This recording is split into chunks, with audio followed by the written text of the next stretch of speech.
Vamos então procurar nos colocar tranquilos e serenos e sentir que ao adentrarmos esta casa de oração, ela já foi preparada para nos receber através do mentor responsável, que nos recebe com um abraço fraterno, já foi preparada pelos companheiros trabalhadores da Seara do Mestre Jesus, que aqui estiveram fazendo toda a limpeza.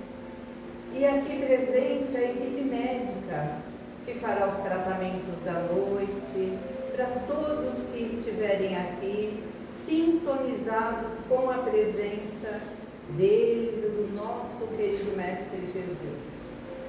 Então, assim, através deste amor que nos envolve, nós vamos sentindo que a nossa casa ela vai se transformando naquele lindo e belo jardim, onde, em vez do piso, um gramado muito verde, em vez das paredes, muitas árvores frondosas de copas muito altas, canteiros de flores coloridas e perfumadas, e nós vamos nos sentindo como se estivéssemos pisando com os nossos pés descalços nesse gramado verde, respirando fundo, soltando o ar dos nossos pulmões e trocando as nossas energias cansadas do dia de hoje com essas energias renovadoras da natureza. Vamos caminhando e mais adiante nós nos encontramos com o nosso anjo de guarda, esse amigo querido que está sempre ao nosso lado, que vem ao nosso encontro com um abraço fraterno, feliz por aqui estarmos. E assim, envolvidos neste amor, nós vamos buscando o coração meigo e amoroso da nossa Mãe espiritual, Maria de Nazaré, te pedindo, Mãe, que possa mais uma vez nos envolver com o teu manto de luz, nos aconchegar a todos no seu colo materno, para que todos possamos sentir o teu imenso amor, que envolve a cada um de nós. Através deste amor, nós buscamos o nosso querido Mestre Jesus, o nosso irmão, que está sempre ao nosso lado, que tem tanta paciência conosco em ensinar as suas lições, e nós, nos passinhos tão pequenininhos, vamos caminhando, tentando segui-lo. E assim, querido Mestre Jesus, nós te pedimos que nos conduza até o nosso Pai Criador, para que diante de ti, Pai, nós possamos nos ajoelhar e te pedir que nos abençoe esta noite com este singelo Evangelho, onde aqui estamos reunidos para ouvir os ensinamentos do teu Filho amado. E mais do que ouvir, Pai, que nós possamos senti-los em nossos corações, para que possamos colocar em prática todos os ensinamentos. E assim nós te agradecemos de todo o nosso coração, através da prece do Pai Nosso que estais nos céus. Santificado seja o vosso nome, venha a nós o vosso reino, seja feita a vossa vontade, assim na terra como no céu. O pão nosso de cada dia dai-nos hoje sempre. Perdoa, Pai, as nossas dívidas, assim como nós perdoamos os nossos devedores. E não nos deixes cair em tentação, e livra-nos de todo mal. Que assim seja, graças a Deus. A nossa lição dessa noite está no livrinho Fonte Viva, né? Na época escrito por Chico Xavier, ditado pelo seu mentor Emmanuel. A lição é a número 160, 160, e diz assim: na luta vulgar. Pois aquilo que o homem semear, isso também ceifará. Esse trecho está em Paulo aos Gálatas, no capítulo 6, versículo 7. Então diz assim: não é preciso morrer na carne para conhecer a lei das compensações. Reparemos a luta vulgar. O homem que vive na indiferença pelas dores do próximo, recebe dos semelhantes a indiferença pelas dores que lhes são próprias. afastemo-nos do convívio social e a solidão deprimente será para nós a resposta do mundo. Se usamos severidade para com os outros, seremos julgados pelos outros com rigor e aspereza. Se praticamos em sociedade ou em família a hostilidade e a aversão entre parentes e vizinhos, encontraremos a antipatia e a desconfiança. Se insultamos nossa tarefa com a preguiça, nossa tarefa relegar-nos-á à inaptidão. Olha as palavras que está usando aqui. Se insultarmos a nossa tarefa. Essa tarefa pode ser no trabalho, pode ser dentro da casa espírita, pode ser em qualquer lugar. O que a gente insultar a tarefa? A gente nem ligar, fazer pouco caso dela. Sabe uma criança, quando a mãe vai ensinar, fala, varre o chão aqui da sala para mim. Ela pega e varre assim pelo meio. Aí quando você olha, tem pó ali embaixo, um montinho de coisa ali. Ela relegou a tarefa, ela não aprendeu, ela fez de qualquer jeito. Então, o que nós vamos ter? Inaptidão. Agora, se a gente fizer com amor, não, eu não sei fazer, mas eu não sou capaz de fazer. Aí você faz uma vez, a outra vez você tenta melhorar. E assim por diante. E aí a gente consegue, porque todos somos capazes, né? Então aí a gente vai ficar apto ao trabalho. Seja aqui dentro da casa espírita. Ah, você pode fazer isso, mas eu não sei fazer isso. Mas você pode tentar e você pode errar, porque a gente erra. Ninguém é perfeito. Então a gente não pode ter orgulho e vergonha de errar, porque todo mundo erra. Então é assim, né? Se nós insultamos, né, a tarefa, nós vamos ter a inaptidão. Agora, se a gente fazer com amor, com carinho, a gente vai ficar apto àquela tarefa e vai continuar aprendendo mais coisas e ser útil, né, que é o que Jesus quer. Um gesto de carinho para com o desconhecido na via pública, granger-nos-á o concurso fraterno dos grupos anônimos que nos cercam. Pequeninas sementeiras de bondade geram abençoadas fontes de alegria. O trabalho bem vivido produz o tesouro da competência. É isso. Se nós nos entregarmos ao trabalho que nos propomos a fazer, seja lavar uma louça. Porque tem gente que lava a louça tudo de qualquer jeito, você vai pegar, está engordurada. Então não importa a tarefa. Se nós nos propormos a fazer ela com amor, a gente vai ter a competência, cada vez a gente vai ficar melhor. Então, eu estou citando essas pequenas tarefas, mas isso, nós estamos falando da seara do Mestre Jesus. Ele quer que a gente trabalhe na seara dele. Então a gente vai ficar sentadinho e falar, eu não sei fazer nada, eu não consigo. Se a gente se propuser, a gente consegue. Sempre. Então, o trabalho bem vivido produz o tesouro da competência. Atitudes de compreensão e gentileza estabelecem solidariedade e respeito junto de nós. Otimismo e esperança, nobreza de caráter e puras intenções atraem preciosas oportunidades de serviço em nosso favor. A gente lê aqui nobreza de caráter, né? Parece que hoje em dia está fora de moda, né? Porque as pessoas não têm nem caráter, quanto menos nobreza. O que a gente vê por aí no nosso mundo, né? Mas isso não quer dizer nada. Se você tem caráter, você vai continuar agindo no bem. Porque às vezes a gente pode fazer alguma coisa errada e achar que está enganando aquela pessoa. E a gente até engana ela. Mas Jesus está vendo. Então os nossos atos estão ali. E a gente não adianta que a gente não engana ninguém, porque Jesus lê a nossa alma, o nosso coração. E Ele não nos pede muito, né? Ele não nos pede muito. Então, atitudes de compreensão e gentileza estabelecem solidariedade e respeito junto de nós, otimismo e esperança, nobreza de caráter e puras intenções atraem preciosas oportunidades de serviço em nosso favor. Todo dia é tempo de semear, todo dia é tempo de colher.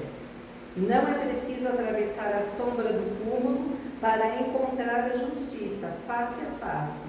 Nos princípios de causa e efeito, ou ação e reação, achamos-nos incessantemente sob a orientação dela. Dela de quem? Dessa ação. De ação e reação. Em todos os instantes da nossa vida.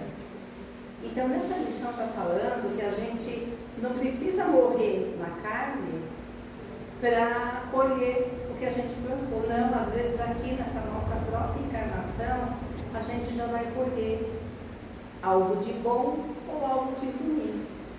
Então, cabe a nós tentarmos trabalhar com amor nessa seara do Mestre Jesus, porque ele veio aqui na Terra ensinar o amor para nós, o perdão. Então, os ensinamentos de Jesus são muito repetitivos porque nós não aprendemos ainda a perdoar, né? A estender a mão para um próximo que a gente às vezes nem conhece. Então, são muitas coisas, muito trabalho na seara do Mestre Jesus. E aqui está dizendo 2 vezes, né? Que a gente não precisa morrer na carne para conhecer as leis da compensação. E aqui também, no finalzinho, não é preciso atravessar a sombra do túmulo para encontrar a justiça. Aí, todo mundo gosta muito de falar de morte, né? Todos nós vamos morrer, todos nós vamos morrer no corpo, somente. A nossa alma, o nosso espírito vai continuar vivo do jeito que nós somos. E se nós não colhermos aquilo que estamos plantando, nós vamos colher lá, assim que nós desencarnarmos. A gente vai continuar vivendo, é a nossa verdadeira vida. Então, Emmanuel também, que é o mentor do Chico, ele fala sobre a libertação e a evolução. Então ele diz assim, é um conceito: a morte biológica é apenas a separação do espírito e do corpo físico. O espírito continua a evolução no plano espiritual, ou seja, nós continuamos nossa evolução. Aí ele diz que a morte funciona como uma certidão de experiências, onde a condição mental, moral e vibracional do indivíduo determina o seu estado imediato no pós-morte. Então vamos supor que amanhã a gente morre. A gente não sabe, né? A gente acha que vai demorar, a gente não sabe. Então, a nossa condição mental, o que nós estamos pensando, a nossa condição moral, que aí a gente não engana a Jesus, e a nossa condição vibracional, nós estamos vibrando o quê? Amor? Ou nós estamos vibrando ódio, raiva? Tudo isso, assim que a gente morre, vai continuar no nosso espírito, gravado em nós. E Emmanuel ainda diz que compreender a morte como parte do processo de evolução. O que é o processo de evolução? Nascer, morrer, renascer ainda e progredir sempre. Esse é o processo de evolução. Então ele diz que se nós compreendermos esse processo de evolução, vai trazer-nos serenidade e diminuir o medo, transformando-a em uma passagem de aprendizado. A gente não lembra como que morre, né? A gente vai acordar no plano espiritual. Então, se a gente entender esse processo, que é um processo natural de nascer, morrer, renascer ainda e progredir sempre, a gente vai aprender no meio da morte, porque nós vamos continuar vivos. Aí ele fala também sobre o aprendizado moral da ação e reação.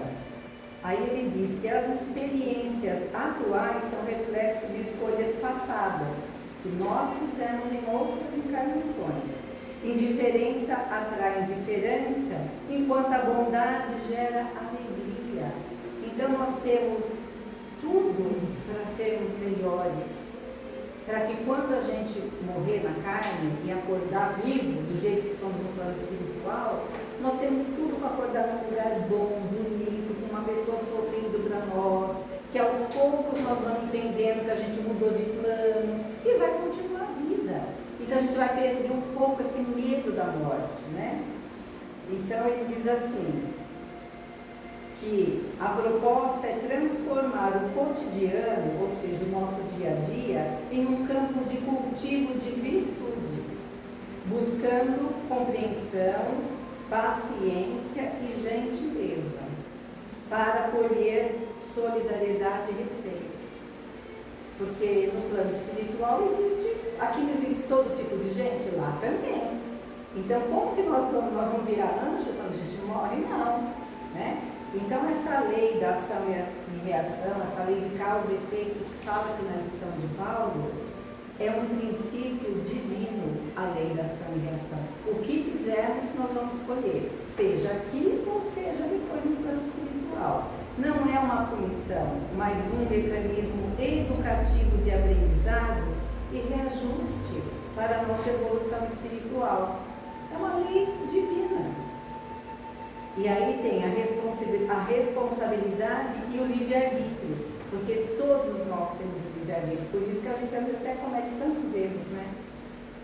Somos livres para plantarmos, só que depois a colheita é obrigatória.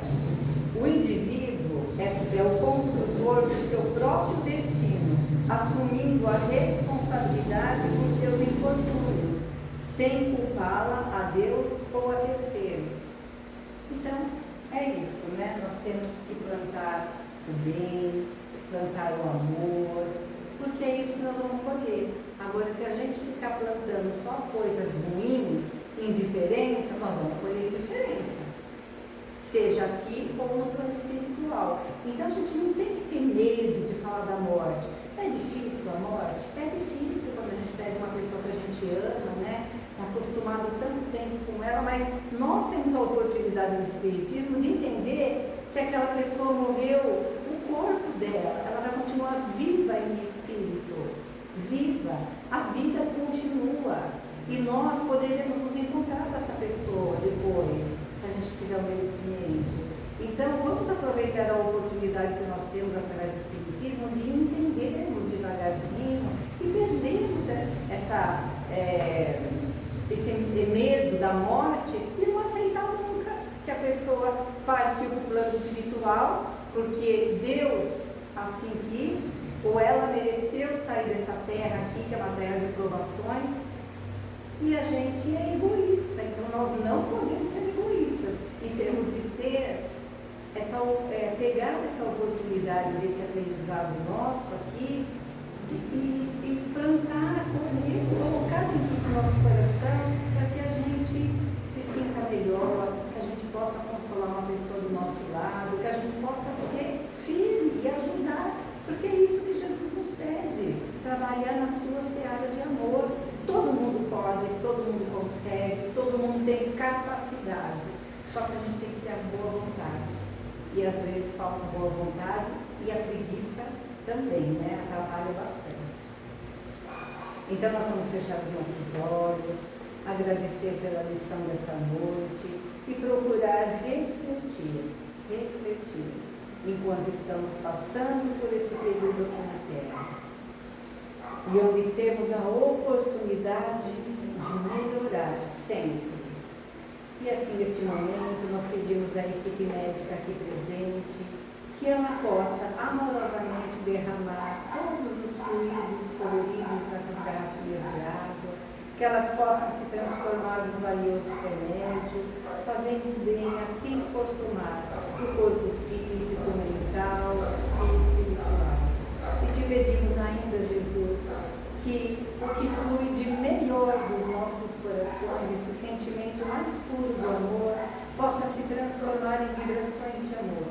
E que essas vibrações de amor possam envolver todo o nosso planeta Terra, todos os seres viventes, todos aqueles países que se encontram em guerra, em conflitos, que essas nossas vibrações de amor possam todos os hospitais da terra, do espaço, levando amor e luz a cada leito de dor. Que essas vibrações de amor e luz possam envolver todas as casas que propagam o Evangelho de Jesus, independente de qual religião for. Que essas vibrações de amor e luz possam envolver a todas aquelas pessoas que moram nas ruas, que não têm um lar para voltar, as crianças, os idosos.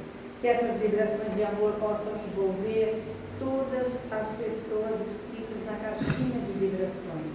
Que cada uma delas possam receber essas vibrações de amor como um bálsamo, como um remédio, que vai aliviar as suas dores, que vai levar fé e esperança. Que essas vibrações de amor, querido Mestre Jesus, possam envolver os nossos lares, as pessoas que lá estão, aquelas que hão de chegar e a cada um de nós. E assim nós agradecemos amorosamente a nossa Mãe, Maria de Nazaré. Agradecemos amorosamente o nosso querido irmão Jesus, por estar sempre conosco e ter tanta paciência conosco, nos ensinando as tuas lições de amor. E agradecemos ao nosso Pai Criador. Obrigada, Pai, pela oportunidade da vida. Obrigada pela oportunidade tão valiosa desta reencarnação que estamos tendo. E obrigada, Pai, pela oportunidade do aprendizado do dia de hoje. Obrigada pela oportunidade que o Senhor nos oferece de podermos trabalhar, um pouquinho que seja, na tua seara de amor. Obrigada, Pai, que o Senhor nos abençoe hoje e sempre. Que assim seja, graças a Deus.